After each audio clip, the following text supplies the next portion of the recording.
تو یہ بات کہ جو فرض نماز ہے اصل اہمیت اس کی ہے. ہمارے ہاں عام طور پر مذہبی حلقوں میں اور خاص طور پر جو ذرا متصوفانہ انداز کے رنگ کے لوگ ہوتے ہیں وہ فرض کو تو بس ایسے ہی ادا کر لیتے ہیں کہ جیسے بس اس کی کوئی اہمیت نہیں ہے. بلکہ بعض لوگ وہ بھی ہیں کہ جو فرض کو ترک کر دیتے ہیں. نوافل پر سارا زور ہے، صرف رات کی نماز پر زور دیا جا رہا ہے. فرض نمازوں یہ ہم نے دیکھے ہیں، ایسے لوگ بالفعل دیکھے. یہ تمام چیزیں جو ہیں در حقیقت اس پھر راہ نبوت سے انسان کو ہٹا دینے والی ہیں. فرض کتنا فرض، نفل کتنا نفل.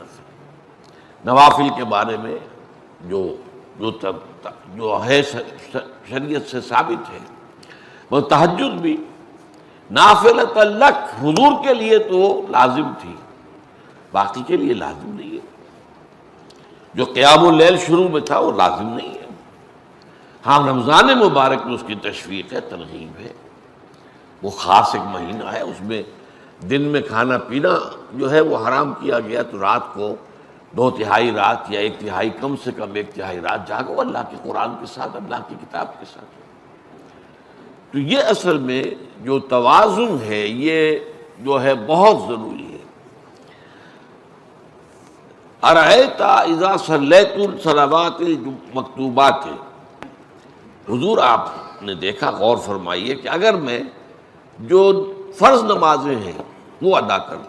اب مثلا ایک حدیث مجھے اور یاد آئی، فرض نماز کی اہمیت کو بیان کرنے کے لیے حضور نے فرمایا جس شخص نے عشاء کی نماز بھی جماعت کے ساتھ ادا کی اور پھر فجر کی نماز بھی جماعت کے ساتھ ادا کی، اس کے لیے پوری رات کا قیام لکھ دیا جائے گا. فرض کی یہ اہمیت ہے. تو اذا صلیت المکتوبات صلوات المکتوبات وصمت رمضان، اور میں روزہ بھی رمضان کے روزے رکھ دوں، باقی روزہ رکھنا آپ کی مرضی پر ہے، رکھیں ٹھیک ہے، لیکن وہ جو لازم نہیں ہے. نجات کے لیے لازم جو بیس لائن ہے وہ جو عبادات فرض، اس کے بعد جتنا آدمی اضافہ کر سکے. حالات کو بھی دیکھیں، بعض حالات ایسے ہوں گے کہ اس میں اصل اہمیت جہاد کی ہو جائے گی، قتال کی ہو جائے گی.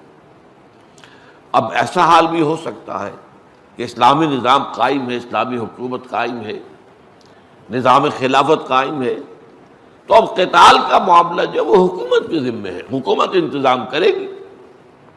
اگر کہیں 10,000 آدمی چاہیے، 10,000 آدمی نکل آئے چل جانے کے لیے، تو باقی آرام سے گھر میں سوئیں یا نوافل پڑھیں، ساری رات کھڑے رہیں، ٹھیک ہے. یہ تقرب بالنوافل کا موقع ہوگا. لیکن اگر اللہ کا دین جو ہے وہ مغلوب ہے، پامال ہے، اسے پاؤں تلے رودا جا رہا ہے، شریعت کی دھجیاں بکھیری جا رہی ہیں، عوامر کا استہزاء ہو رہا ہے، اور جو منکرات ہیں ان کی تبلیغ ہو رہی ہے، اس وقت آدمی نوافل میں لگا رہے. وہاں تو فرض ہو جائے گا امر بالمعروف نہی عن المنکر، جہاد، اس کی جو بھی تقاضے ہوں اس وقت سارے تقاضے اس کو بیان کرنے کا موقع نہیں ہے.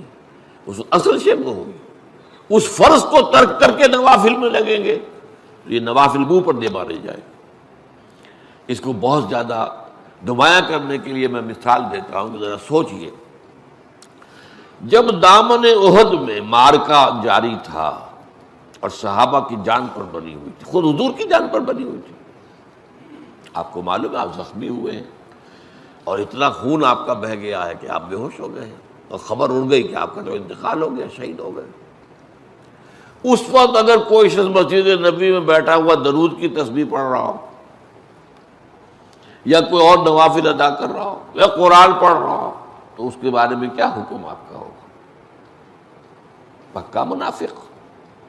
حالانکہ کام تو وہ اچھے کر رہا ہے. درود کی کتنی فضیلت آئی ہے، اور نوافل ہے، یا قرآن کا پڑھنے کا ایک ایک حرف کا 10 نیکیوں کا ثواب ہے.